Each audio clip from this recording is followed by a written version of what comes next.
Hello dear UPSC aspirants. So guys, इस short में हम डिस्कस करेंगे आपके यूपीएससी सीसेट 2025 में जो इसी साल आपको एक कॉम्प्रिहेंशन पैसेज दिया गया था, और फिर देखेंगे इसका सही सॉल्यूशन क्या हो सकता है। तो चलिए गाइज शुरू करते हैं। तो उसने पूछा है कि what could be the most logical, rational and pragmatic message conveyed by the author. तो पैसेज पढ़ते हैं गाइज, देखते हैं कि क्या मैसेज कन्वे किया गया है। Each state in India faces a distinctive set of challenges regarding the impact of warming, but also offers its own set of opportunities for reducing emissions depending on its natural resources। वो क्या कह रहे हैं कि India में हर state के अपने अलग अलग चैलेंजेस हैं जो ग्लोबल वार्मिंग को इम्पैक्ट करते हैं, लेकिन कुछ ऐसी अपॉर्चुनिटीज़ भी हैं उनमें जो एमिशन को रिड्यूस करने की अपॉर्चुनिटीज़ लाती हैं। For example, coastal states need to take action to protect their shores from sea level rise. Districts that are drier need to prepare for variable monsoon precipitation.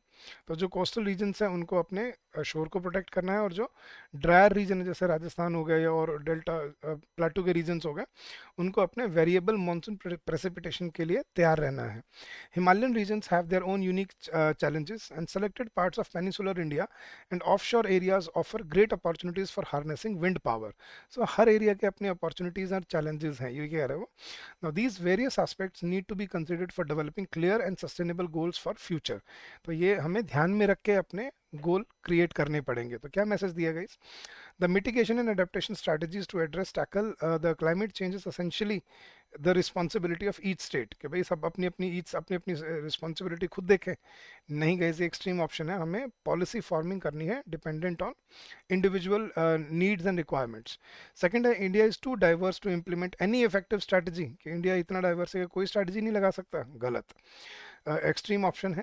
Third, it is basically the responsibility of the union government to implement the climate change plans and ensure net zero emissions। कि भाई government की जिम्मेदारी है सारी की सारी, तुम्हें कुछ नहीं करना चाहिए उसमें, नहीं। The correct answer is India needs to formulate effective climate change mitigation and adaptation strategies at the state और रीजनल लेवल। के हमें स्टेट और रीजनल लेवल पे जाके हमें एडेप्टेशन और मिटिगेशन स्ट्रेटजीज बनानी पड़ेंगी, तभी हम क्लाइमेट चेंज को और ग्लोबल वार्मिंग को फाइट कर सकते हैं। तो that is the clear message. So option D was your clear answer. तो गाइस, ऐसे ही अगर आपको अपने कॉन्सेप्ट बिल्डअप करने हैं तो come join us in our master course. The you can visit our website by the name edutab.in, or you can also download our app from Play Store by the name EduTap Learning Solutions. So we'll keep on coming up with more such passages to help you out. Till then guys, stay safe, stay healthy, and happy learning to all of you.